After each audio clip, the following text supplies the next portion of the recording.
Good evening, everybody. Happy Friday. Welcome back to Talking Devils podcast. I'm your host, Keane, here this evening, joined today by former Manchester United left-back Lee Lawrence.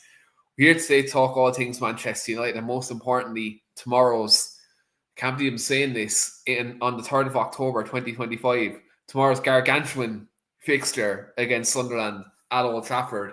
Obviously, Ruben Amorim under massive pressure after losing to Keane Andrews's Brentford last weekend. So there's a lot to talk about coming into tomorrow's game. So do smash the like in the video, do subscribe, and do get engaged in the comments, guys, whether you're on Facebook or YouTube, or if you're watching on Twitter, jump over to the YouTube or the Facebook page and get your comments in so we can interact with you.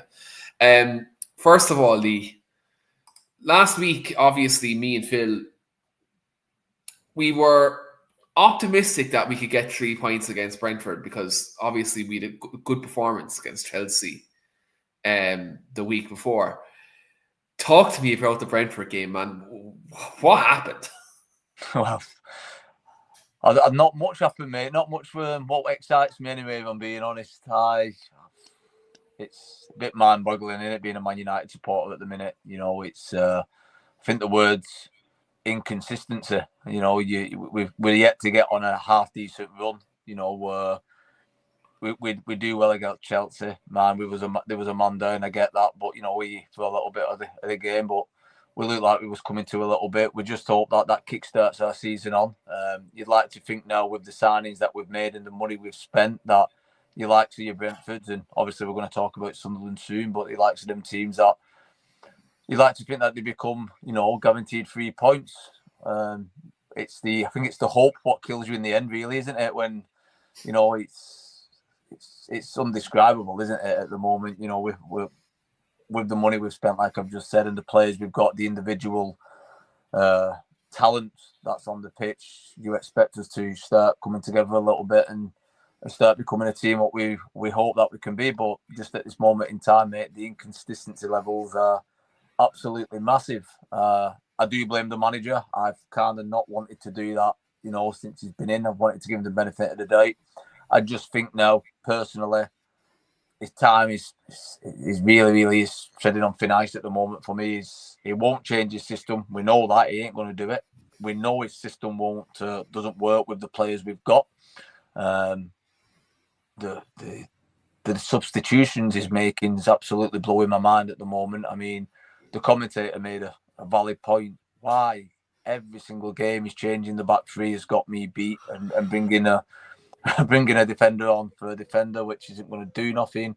You can see, I mean, he put Mason Mount at fullback again. What's that about? You know, it's just Brendan Bremo was right wing back as well, by the way. Just makes no sense. Nothing at the minute what he's doing for me, and I think for the vast majority of United supporters at the minute, make any sense. And it saddens me to say it, and I hate it that it looks like we're going to have to get another manager and another rebuild as such and things like that. But I just don't see us doing anything or going anywhere. I hope I have to eat my own words at the end of the season, but I just don't see it. I think we've spent 200 million, and for me, we're not a million miles better than we was last season. Yeah, and do you know, I think the biggest thing for me is the fact we didn't address midfield in the summer. For me, like that's I know we went back and forth in the summer about goalkeeper and midfield. For me, the two goalkeepers, Onana and Boyendier, were useless, and they did need replacing. But like how we went into this season with no recognised number 6, I think is absolutely disgraceful, because we've seen what's happened in midfield. We're getting overrun in games. Because if Amorim was going to play this system, he needed someone because he's so, I suppose, dead set on playing Bruno, as a 8 or 6, whatever, I suppose, role he gives him in whatever particular game. Like if you're going to play Bruno in that position, you almost need a player that has the legs to get up and down and then also break up play and then also be comfortable on the ball. And there's only, I'd say, a handful of players who can do that job consistently in world football at the moment, to play in this like niche system that Ruben Amorim wants. So like I think it was gross negligence by Man United not buying a midfielder this summer, considering they knew Ruben Amorim is not going to change. Like, it's scandalous. Then also, right, if they were going to buy a striker, why didn't they just put the budget from one of the number 10s we bought into midfield and put Bruno on the number 10, the most creative midfield player in European football? Like, the numbers don't lie. Between him and Kevin De Bruyne in the last 5 years since Bruno's come to Man United, two most creative midfielders in Europe. Yep. So why would you bring the most creative midfielder from Europe, in Europe, back one, into almost a whole midfield role? It doesn't make sense. And it's absolutely baffling, isn't it? Absolutely baffling. I think, don't get me wrong, like end of last season, we was all, on the idea that Højlund wasn't really going to cut the mustard at United, and we did want a striker. But like I say, we went back and forth. I don't know how many times that the main position what needed addressing was a goalkeeper and another midfielder. Now, it's for me, it's plain and obvious that we have no athletes at all within midfield. We've no athletes. Yeah. We've got good creative players in midfield, but we're getting overrun by every team. And don't get me wrong, Keith Andrews, relatively unknown, outsmarted Amorim. He knew his system. He knew the players he was going to play, and he just bulked up his midfield with strong, athletic midfield players. And he knew that we had no pace at the back, and he knew that Maguire would start, playing. And he played to our weaknesses, but that's going to be so easy because Amorim won't change the way in his formation that he's playing. It's going to be so easy for managers to just suss us out straight away and know how to play against us. And it just baffles my brain, mate. I'll be honest with you. It baffles my brain. I was, again, we said it when we signed Sesko. We didn't know a massive amount about him. I feared at the beginning of the season. We watch all these compilations on YouTube and things like that, and it looks the part, but not many of us knew a massive amount. Now, for me, I would have stuck with Højlund. I think I said it personally in the podcast last year. I would have given him another season possibly, and invested the money and beefed up our midfield, where it's plain and obvious that every match we're playing, we're getting overrun.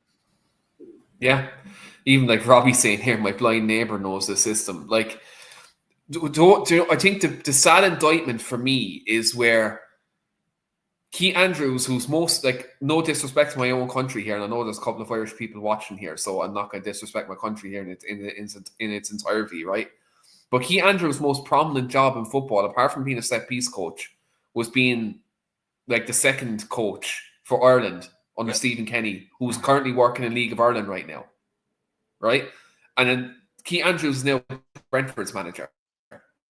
And he went in and he tactically outsmarted Ruben Amorim. I think that's a sad indictment on Ruben Amorim. Because also, like, Lee, if you look at it, he went to a team that plays massively in transition. That's what Brentford do. They hit you on the break. They soak up pressure. They have like kind of a low to mid block. And then they hit you on the break, right? That's what Brentford do. Now, if that's Brentford's strategy, why is Ruben Amorim then going with two centre halves in a back three who are slow and playing a high line? Like, I think it's a travesty that Lenny Yoro doesn't start that game. Yeah. Just tactically, Lenny Yoro doesn't start that game. You can go one of Maguire or De Ligt as the centre half in the middle. Yeah, that works. And Luke Shaw, left centre back, it's debatable. He's having a disaster start to the season, by the way. But like the fact you don't start Lenny Yoro, also the fact that if you want to keep the ball, recycle possession and pin Brentford back, you don't start Kobbie Mainoo in midfield. Like, there's so many things for me where I look at Ruben Amorim right now, and like anyone who's listened to me over the last 12 months, any podcast, any YouTube show, even appearing on TalkSport, like, I've been massively supportive of Ruben, and I've always kind of looked for a way to, like, I suppose, not even make up excuses for him, but like see logic in what he's thinking. I always try to look at, okay, if he's starting this player here, he's looking to do this, he's looking to do that. Like even last week with Boy and Deere starting in goal, I was like, okay, Brentford are very long throw heavy, very set piece heavy. Maybe that's not the new environment. I suppose the best environment to throw a new goalkeeper into, right? I could kind of see his logic not starting the new goalkeeper last week. But where it gets for me is, like you said, in the middle of games, Mason Mount left wing back, Brian Mbeumo right wing back. Subbing on centre halves in games like in a system where your build up is meant to be consistent and like your relationships are paramount in a 3-4-3, and he the way he tinkers with it. Honest to God, I look at how Oliver Glasner is doing it at Crystal Palace and looks much more structured, much more fluid. And Oliver Glasner is not subbing on centre backs and putting number 10s at left wing back. For me, I think Ruben Amorim doesn't know what he's genuinely here. I think he doesn't know what he's doing. No. It's getting to a point, Lee. I'll finish on this. It's getting to a point where Jim Ratcliffe, Omar Barada, Jason Wilcox, all them three are just as complicit as the manager right now. Because if you have a manager here who's not willing to change, who's not willing to, even mid-game, make a tactical tweak to the system, then for me, I'll be honest here, for me, regardless of what happens tomorrow, I think he needs to go. Because he's not willing to change. And we're at a point in the season where there's still something to play for. I think that's where the indictment is to me. I think regardless of what happens tomorrow, because in all honesty, it shouldn't have to hinge on beating newly promoted Sunderland, whether he keeps his job or not. It shouldn't have to hinge on that. I think that's what it is. No, I think you've hit the nail on the head, mate. Even if we get a result, tomorrow against Sunderland, which again, I'm not overly confident, I'll be honest. But even if we do get a result and we bounce back from another defeat, and we've seen so many outlets saying he manages to do it at the right time, just as you think he's gonna get the pot. He pulls the result out there, but that's not good enough. It's Man United at the end of the day. We don't want to be looking okay in one match and then being bang average or really not even better than average, being really poor the next 3 matches, and then he goes and wins a game and they go, oh well, we've won one game, we'll carry on with him. It's Man United at the end of the day, and we've been saying it for years. That is not good enough for Man United. We're going to run the risk of becoming a team where we're not consistently in the top 10, or even worse if it carries on. So yeah, I agree, we need a change. I mean, the main thing for me at the weekend was, obviously I was a defender, so I'll look a lot of it from a defensive point of view. No matter what centre-backs we've got, whether it be Maguire, De Ligt, playing in that central role, it is a lack of pace, especially when it's Maguire. Now, don't get me wrong, I thought Maguire has been one of our better defenders this over the last year or so. When you've got a team that are hitting on the break or putting the ball over the top, what I noticed was when I was playing, and any flat back four, if you've got a slowish defender what's got a brain, but he gets caught out, your fullbacks have always been there to tuck round, always to cover that, to cover that pace. That now in the system is completely gone. We're very good at getting the ball nicked off us in midfield. We're very good at teams breaking on us, and we haven't got the legs. And again, I'll use the word athletes. We don't have the athletes to run back and chase back and get back into position. So we get broke on. Our last line of defence is an Harry Maguire or a De Ligt, which struggle with pace. You put a decent striker like Haaland, for example, who's blessed with pace, or someone like that who's going to run in behind, and a team what is managed well, he's going to play that kind of football against us. We're knackered. We've got no cover whatsoever. We're so open in the field, we're so open in defence. As soon as that ball gets nicked off us, we've no chance. And with this system, I know it's going to be all season, teams are going to just do that constantly, and it's going to happen with the same result. We're going to get broke on, like you seen with the third goal, like you seen with the first goal at the weekend. Both goals over the top of Maguire, no leg. He tried to play the offside, didn't do it. No fullbacks covering there in last line of defence. And it's happening so many times, and Ruben Amorim is going to come up short because of his own goodwill to not change his philosophy. Every Man United fan who I know and I speak to are fed up with it. we can all see, like your good man said, there's blind there. We can see what needs to happen. We need to compact them spaces where we're so open. But this is not something what we need a world class bloody manager to tell us. I could go and grab a Saturday league manager from a kids team who can look at it and tell you how to coach and how to put a formation better for Man United. So we become. I don't know what's up. I think goals there a little bit key. I'm still here. Sorry, mate. I thought it was so it becomes less easy to concede goals against. So yeah, I massively agree with you. If I'm being honest, for me there's no other option really. Even to get a result at the weekend, I don't think long term it's going to work out, mate. No, and the other thing about it is, you look at some of the opponents that we have coming up after the international break. We've literally Anfield right after this. Now, like you mentioned, if we played this high line back three with Alexander Isak there, and Etitike as well, by the way, he looks superb. Yeah. It's got to be a cricket square, and the thing for me is, you get it back. Like I know, and see, I got a couple of replies on Twitter in regards to this, where I mentioned that like I'm questioning the manager. And I feel like we need a change. And like people were replying to me saying, "Oh, but we've had a back four manager." Like Jesus Christ! Like, let me be completely honest here. Like, just because one back four doesn't work doesn't mean every back four doesn't work. You know what I mean? Or if one back three doesn't work, that doesn't mean every back three doesn't work.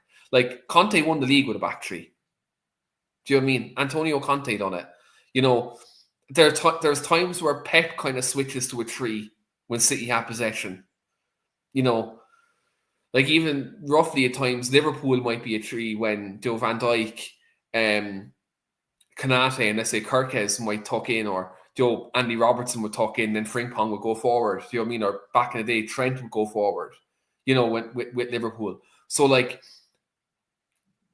back fours work, back threes work. It's just how the manager applies the system itself. Yeah. And the way he sets us up. Number one, he should have looked at that squad when he came in early on and probably said, right, I don't have the players to play this system. Like Louis van Gaal did when he came in, to be fair to him. He tried to come in and play a back three. He knew he couldn't play a back three. He went to a back four. Now, did it work out long term? No, because his football was too pragmatic, kind of like Ruben Amorim. You know, Ten Hag actually in his first season, he knew he couldn't play his football. He went to a pragmatic 4-2-3-1 counter-attack system, and we worked. We won 2 trophies. We got to a cup final. Sorry, we got 2 trophies in 2 seasons, but we won the Carabao Cup, and then we got to the FA Cup final that year. Arguably could have won it, barring David De Gea's mistakes. You know, then Ten Hag went back to his normal system the season later, and he ended up getting, finishing 8 in the league. Yeah. You know what I mean? Like, if you look how adaptable Ollie was as manager, Lee. Ollie used to play a 4-2-3-1, a 4-3-3, a 3 at the back, 4-4-2. Like, Ollie used multiple different systems. And it was like, if you actually look at his time as manager, he was the most consistent manager we've had post-Fergie. Yeah. He had us in third place, had us in second place. You know, he had a bad spell in that season when Ronaldo came back, and then all of a sudden he got the sack. But that's the most stable we've been because he was adaptable as a manager. He adapted to the opponent. And there's a reason why in games where if we did go 1 or 2-0 down, he adapted and we normally did come back because he was able to change things up. And I look at Ruben, I look at our bench, and I actually look at their starting 11 and look at our bench. We actually have different profiles of players to come on and change games. Like you've Mason Mount, Joshua Zirkzee. You know, let's say if Casemiro's on the bench, Casemiro can come on and get us more foothold in the game. You know, like let's say if Dallo was starting right wing back, we could bring on Ahmad right wing back. You know what I mean? Like we've different types of players where we can actually change systems and change course. Yeah. And all Ruben does is just make changes in terms of substitutions, but not a change to the shape. So if the team who's overrunning you in midfield still has an extra man in midfield, they're still going to overrun you, regardless of who the 2 in there is, because we don't have the legs to play it too. So it's one of them for me. Like even under Jose, I was like, okay, he's a winner. He can turn it around. Do you know what I mean? He turned around. Louis van Gaal, yeah, his football was boring, but he has credit in the bank. Ollie had loads of credit in the bank for me from where he, like, for I suppose him getting wins in big games and having us consistently playing Champions League football. I could see it then. That I was like, okay, right. There's method to the madness. There's something to get behind. You know, with Ruben Amorim, I'll be honest, there's virtually nothing that gets me behind this manager. And I'm not saying this in a way where I don't like the guy. I actually think he can be a good coach one day. He's quite young. I think we have to remember that. He is quite young. Maybe as he gets older, he'll adapt and he'll be a good coach elsewhere. But I feel like at Man United, at this point in his coaching managerial career, I don't think this is the club for him. I really don't. And like I said, Jim Ratcliffe, Omar Barada, Jason Wilcox, all these people who run the club, they've been able to sack all these people who supposedly weren't doing their jobs and people who've been at the club a long time and are a fabric of the club and other people who love this club and worked at the club.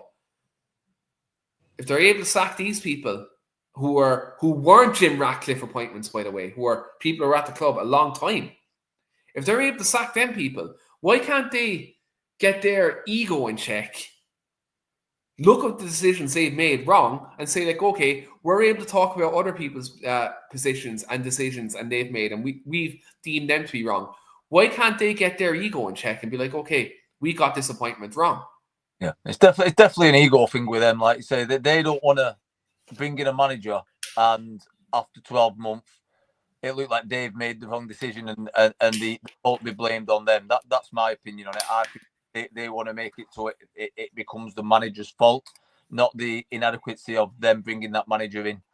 You look at United now, and you've just mentioned all them coaches and all them managers what's been in.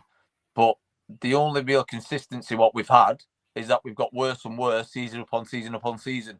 No matter who we brought in, you know, the levels and the positions in the tables and the way we've played, and it's just gone worse and worse and worse to a point now where last season we can't go any worse apart from relegation.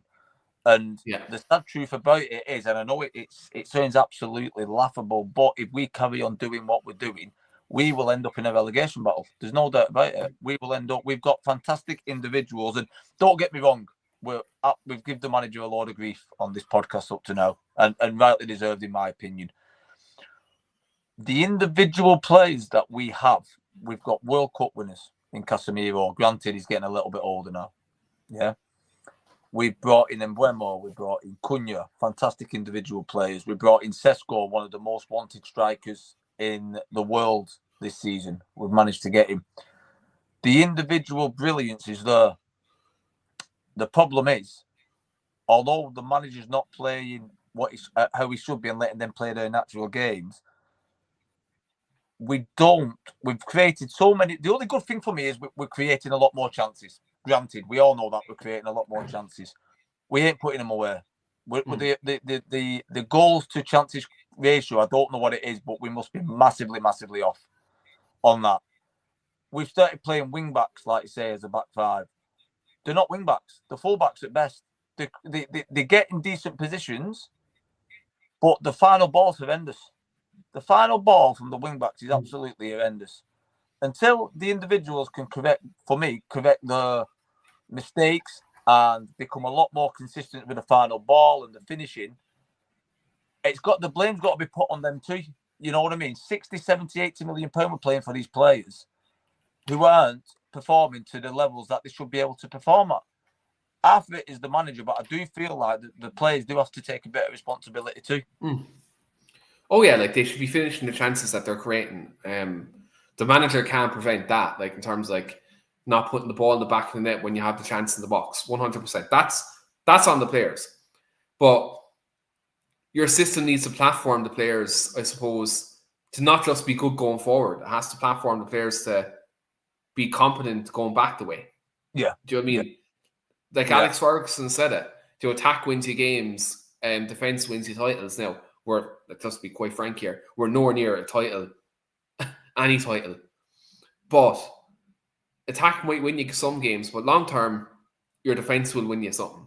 Like you look at even outside of Manchester United, like Arsenal's Invincibles in 2004. Yes, they had Henry, Bergkamp, all these players, Perez, but they had a rock solid midfield and defense that got them and games over the line to get maybe some wins and draws that got them their Invincible trophy. You look at 04-05 Chelsea, brilliant going forward. They Drogba, Damien Duff, Iron Robin, all these players, Frank Lampard. But Jesus Christ, they only conceded 15 goals in the Premier League, and they were a solid outfit. You know what I mean? Like I can talk about we can talk about all the United teams that we've seen in their lifetime that had great forward lines, but they had Keane, Scholes, Carrick, Hargreaves, Robson's back in the day, Paul Ince. They all had solid midfielders and great defenders. Bruce Pallister, Ferdinand, Vidic. I could go on. Yap Stam. They've had all these solid players. But Sir Alex Ferguson had us set up well. Yeah. Some games we go 4-4-2. Some games we go 4-3-3. It was rare Man United on a 3 at the back. But we were adaptable.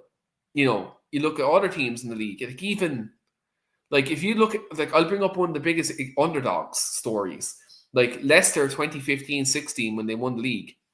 They were quite attacking at the start of that season. But they weren't keeping clean sheets. Ranieri said, okay, I'm going stripping this back a bit. We're going to play on the break, and Kante's going to break it up and give it to Mahrez and Vardy, and we're going to score goals. It was quite simple as that. You know what I mean? If you're organised, you can win games of football. If you're not organised, you're not going to do it. Playing to your strengths, with the Leicester team, they realised halfway through the season that we ain't going to, push on any further unless we start playing to our strengths. And for me, I wrote it down here.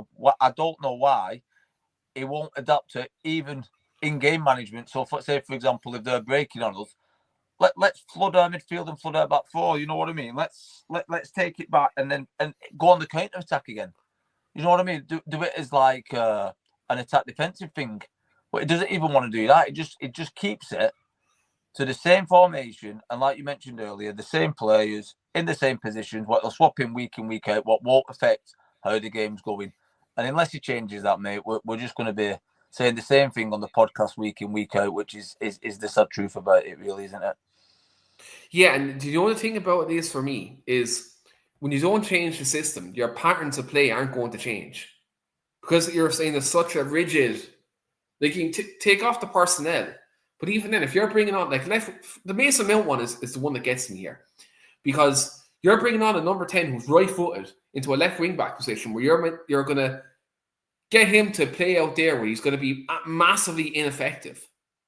Whereas if you wanted to change, let's say, patterns, take out one of the centre backs, take one of them out, put Dorgu left back as an overlapping full back, Dalot as the right back, and then as much as I don't like him, or Mazraoui, let's say Mazraoui right back, he's better than Dalot, much better than Dalot actually, and then have your centre backs in, to make it compact. Put Casemiro, Kobbie Mainoo in the middle of the park. Let Bruno go up one more, where he's effective. Then you have, let's say, Mbeumo, Cunha, and Sesko. And then look, if you want more control and you want more link-up play, you can take off Sesko, bring on Joshua Zirkzee. All of a sudden, there's more fluidity. There's more balance. And I'm just a normal person who can see that. You played the game, you can see that. How can someone who's on that training pitch Monday to Friday, Monday to Sunday, wherever how many days they train, and not see that? That's what baffles me. The team you just mentioned then, because obviously I know we're going to get to a part where we're going to say what team and what formation do we think is going to play. The exact team you've just mentioned then, as a 4 and a 3 and a 3, I've got written in front of me with the team I would play. So if I can see it, you've just said it. How the hell can a guy getting paid so many millions, who's supposed to be one of the top managers in European football, not see it? It just begs belief, mate. Like I say, that as soon as you read that, then and I'm looking at my team sheet, what I would put out here, I thought, well, it's plain and obvious what you'd do. You know what I mean? It's absolutely plain and obvious, but for some reason he's just not going to change it, is it? And it's just common sensely as well, because I look at the squad we have. And this squad isn't the bottom half the league squad. It just simply isn't. It isn't. But I can put so much on players, for example. Like let me use a player. I know people don't like him, and people are probably going to abuse me in the comments. Look at Marcus Rashford, for example. Look, there's stuff he's done wrong. Yes, 100%. So before people get on my back, he's not an angel. But he's been now put in a system where he's platformed to play to his strengths. Scott McTominay.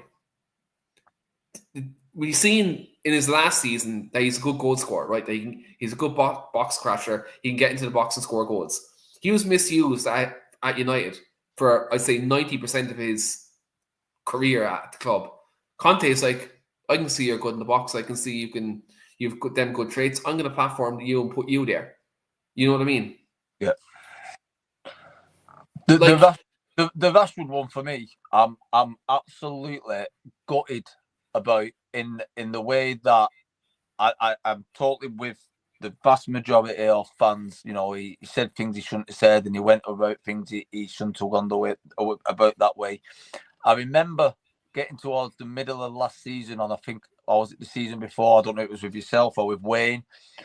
And I said, for me, it was as clear as day. We needed to send Rashford out on loan. And I even mentioned the Spanish league or the Italian league and let him get his confidence back up in a team with a decent manager.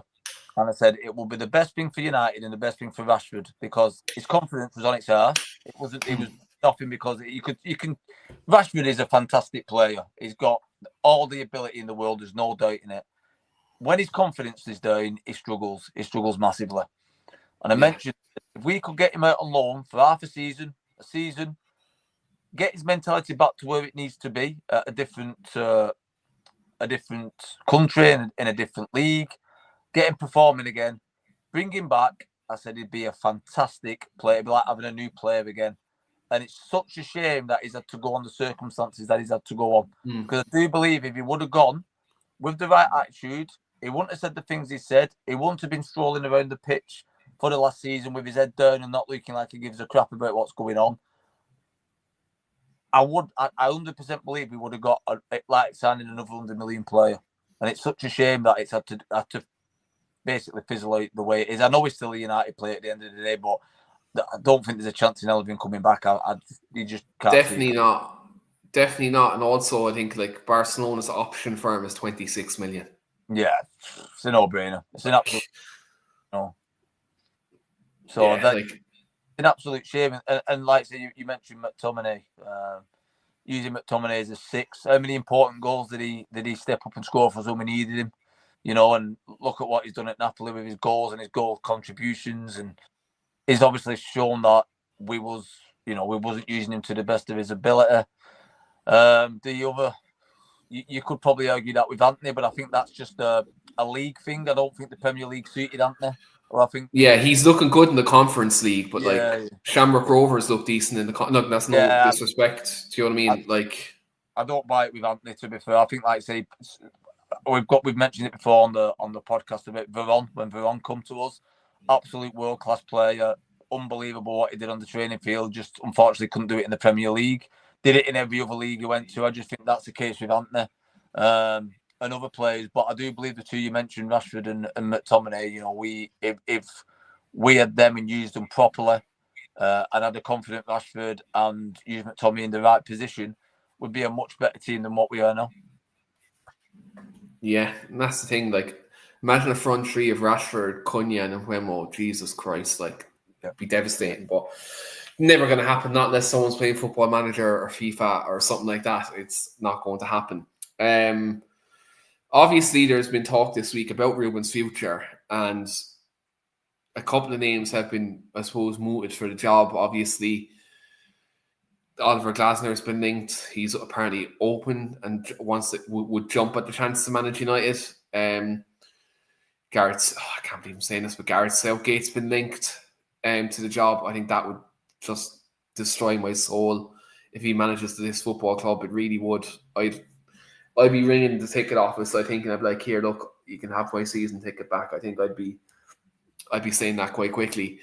But yeah, like when you look at some of the replacements that have been mooted, obviously there's been Glasner, Iraola, Southgate, Pochettino's name's been thrown into the hat. There's even been talk about maybe potentially Ollie coming back, Michael Carrick potentially. Like when you look, let's say, I know Amorim aside, I think we both kind of outlined in this podcast that we don't think Ruben's future lies here, and we think we should get a new manager. For you, when you look at the managers who I just mentioned, and maybe managers across world football, who for you would be an ideal replacement for Ruben if Ruben leaves in the international break? So I had this conversation at work today with a Liverpool supporter who was asking me this question. And you know what the answer was? I said, I don't know. I said, at this moment in time, I can't think of a long-term replacement who I would put in and who I would say will 100% do a job for us. The answer I give, and whether it will be, I think it will be popular with half the fan base, and I think half the fan base would say no.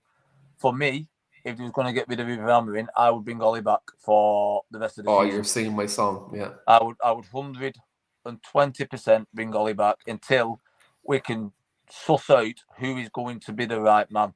I mean, we've not sussed it out in I don't know how many years, but until we can definitely say, yes, this is who we want, we're not just going to get another manager what we're not sure about and we'll try, and we don't need that anymore. We need someone who we want, who we confident is going to do a good job. And I don't know who that is. But until they find out that, for me, to get the morale back with the fans for a start, to get the feeling that we've got someone back who belongs with us, because obviously everyone's still got massive respect for Ollie. To bring the team spirit back, I would say too. For me, it would be a no-brainer to bring him back for the rest of the season. Honestly, I was thinking about this the other day. I was thinking, I discussed this with someone as well. I think Ollie on an interim basis and bring back Carrick with him, because Carrick's also out, available. Michael Carrick, Mike Phelan. I think also on that coaching staff, you bring in someone like Rennie Mullenstein as well, just to really have that culture and I suppose his football mind would be brilliant. And Dave says Ollie until the summer, and then all out for Ancelotti after the 2026 World Cup. There's also, I don't really agree with it, but people are saying Julian Nagelsmann maybe after the World Cup. I think I'm done with the hipster manager choice. I think I'm done with that anyway. I think, but Ollie on an interim basis to kind of steady the ship, and then maybe go out and maybe get a winner. Maybe you go out, maybe you get an Inzaghi, maybe you go out and get a Conte. Like, I'm not against, people that turn around and say, oh, don't get Conte, he plays negative football, but he wins trophies. He wins trophies at the end of the day. Well, the only thing what worries me about Ollie, and like I say, if you bring Carrick back, I went to one of the ex-professional dinners a couple of weeks back, and Wilcox turned up, and, everyone was absolutely over the moon that he was there, and we thought he was going to be supporting the ex-players and the ex-people what's been there, and he starts his speech off by saying, in front of people who I hold dear to my heart, who's been at the club for 30, 40 years, who unfortunately have just been let go from the club for no good reason whatsoever.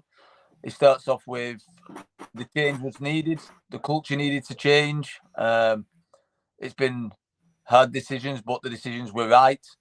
And I was just sat there in disbelief, shaking my head. For me, the culture, the way I've been brought up is United's always been a family. And you've always felt part of United. You still do. I mean, I finished 20 years ago. I still feel relatively part of the club now. That never leaves you.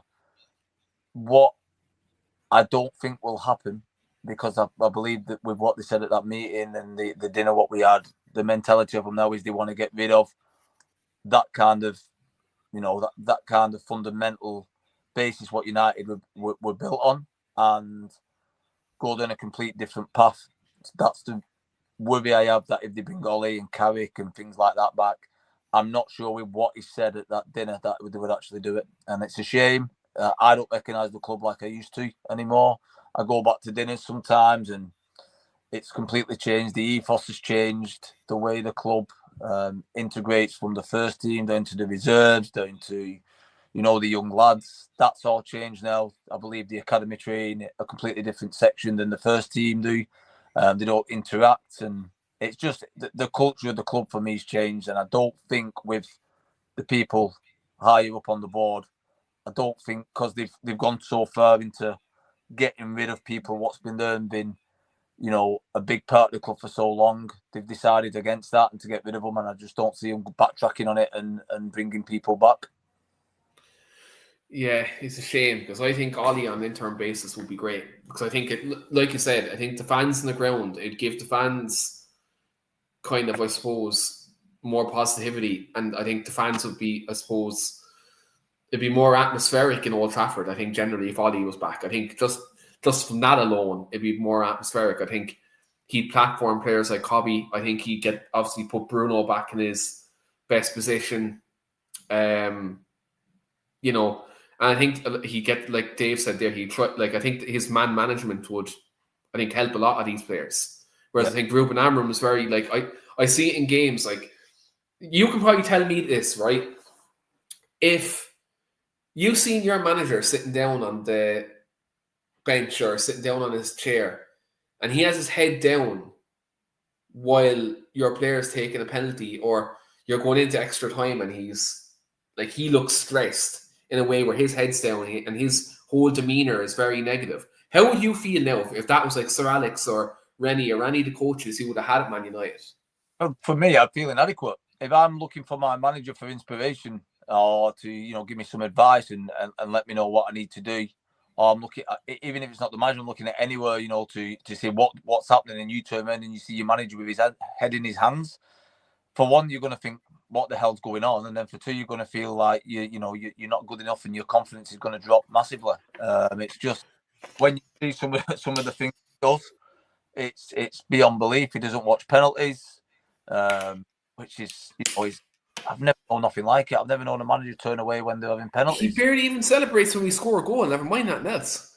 Whether he's trying to show the fans that we've scored a goal, but I know it's not good enough, but that's not how it transpires to us. It just looks like, for me, sometimes it looks like he's not interested. And I worry that he's kind of making it probably a little bit about himself, although he says he's not. But to be so adamant on the system he's going to play and then show no heart or no desire really, and when things are going wrong, he buries his head. It's no good. It's no good for anybody. It's no good for the fans. It's no good for his background staff.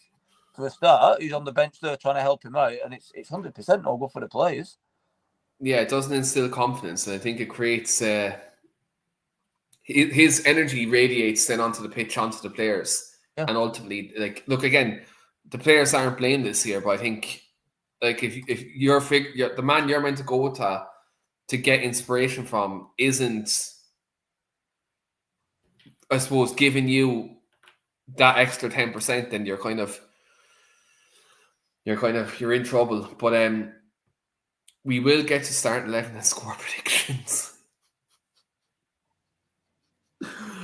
Oh boy. Right. I haven't got that yet, to be fair, I don't think. I think I'm definitely losing on this scoreboard. So me and Phil are level on 5 points. You're on 2. But to be fair, I stitched you up last week. I'm going to bring up our score predictions from last week. So I kind of stitched you up last week, Lee. I put you down as 4-2 United. Cheers, and then actually there. I have your score prediction from last week, but so basically these are our predictions for this week. So Phil has 2-1 United. I've 1-0 Sunderland.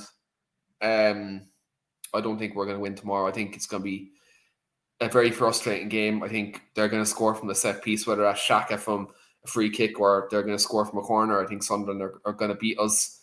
But Lee, what's your score prediction for tomorrow? And then I'll get your 11. Do I go in my head or do I go in my heart? Or do you go competitive now since I went with a loss? I know, but how can you go against your team? Although every time you don't go against your team, we end up losing. And it's Sunderland at home after a defeat.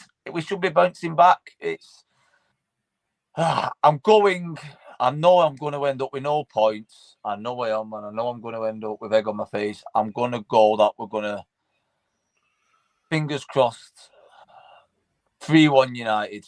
Yes, Lee. Yes. I don't think my head's telling me that we're going to lose 2-1. That's what my head's telling me. But I'm going to go 3-1 United. So there's our score predictions for this week. So Lee's gone 3-1 United, Phil's gone 2-1, and I've gone 1-0 Sunderland. By the way, for people now who are probably going nuts in the comments or on Twitter giving me a load of grief, this is the first show that we've done since 2021 where I predicted a loss. So you can forgive me for my sheer negativity this evening, because I have no faith in this manager, and I have no faith in us breaking down a team that's very organised. I just don't have that faith at all. So people can slaughter me if they want. They can slaughter me if they want, but that's just where I'm going with it this week. Dave has a very interesting comment here, actually. It says, Sunderland have picked up 11 points this season in the Premier League. Manchester United have picked up 12 since April. Sunderland have only been playing in the Premier League since August. Like, when you read it like that, like that's a sad indictment. It really, really is. Yeah. Yeah. And if you look at who Sunderland's beat, you know, they beat Forest at the weekend. They drew with Palace. They beat Brentford, who, you know, did that to us last week. I think the only loss was it to Burnley? They've had one loss to Burnley, I think, which obviously, you know, and then they battered, I think it was West Ham. Was it West Ham at the beginning of the season, 3-0? Like I say, it's going to be difficult, mate. We shouldn't be saying in 2025 spending 200 million on get two proven Premier League attackers who's been probably the two of the best attackers in the Premier League for the last 2 years, that we're going to struggle against Sunderland. But unfortunately, that's the way it is.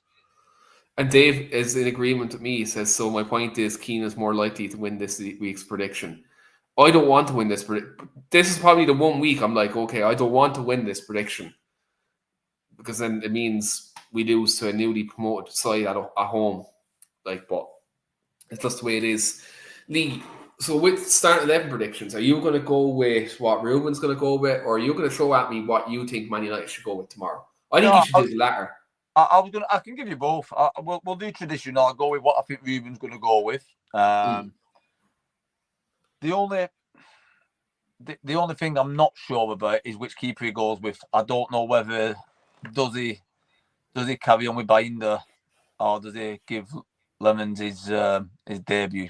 I'm going to go for a debut. He's going to give Lemons his debut. I think he's going to play De Ligt, Yoro, and Shaw. I think for whatever reason, I think he'll stick with Shaw. I think he will go Dorgu left. I think Mazaro is injured, isn't he? I think he might bring Ahmed back in, put Ahmed on the right as the right wing back. Fernandez, obviously. And I will say Casemiro. Yeah. I think he's back from his international. He's back from suspension, yeah. I think he'll put Casemiro in there. And then I think the front three is just the front three we choose every week. Cunha, Mbeumo and Sesko.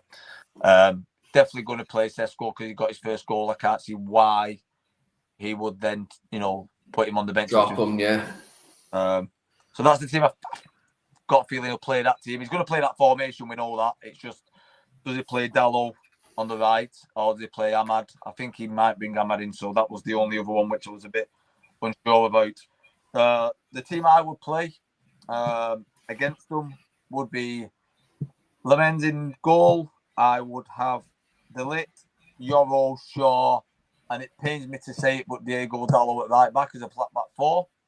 Yeah. And then have Mainu, Casemiro, and Bruno as a three, with Bruno pushing up more, Casemiro sitting back, and Mainu doing the doggy work.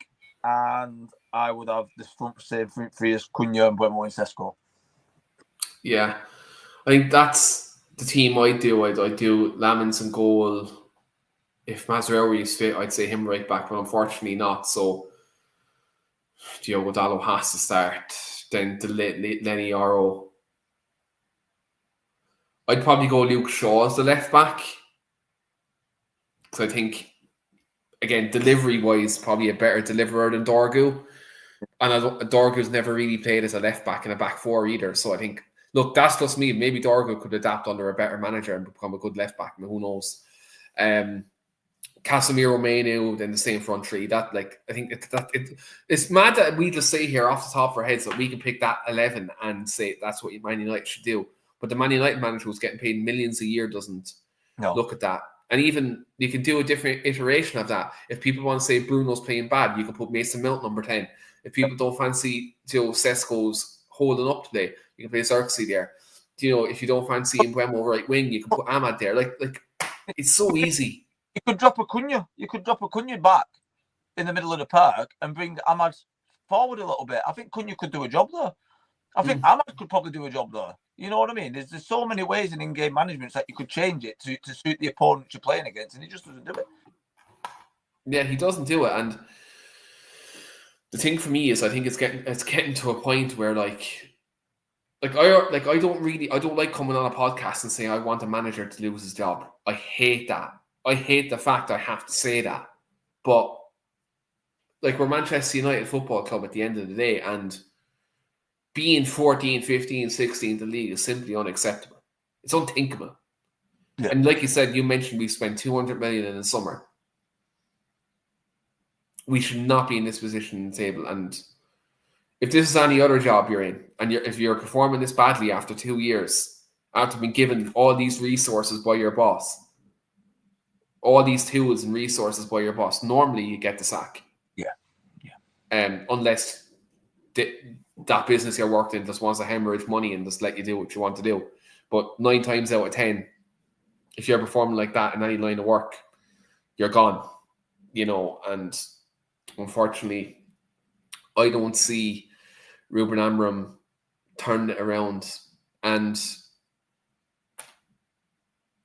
it's one of them. And Dave even says it. No real fan wants him to lose his job, but we always want our manager to do well. That's different than admitting he's not up to it. And clearly he's not up to it, I'm afraid. Spot on. That's spot on. I don't think anyone wants someone to lose their job, but it gets to a point, doesn't it, where and not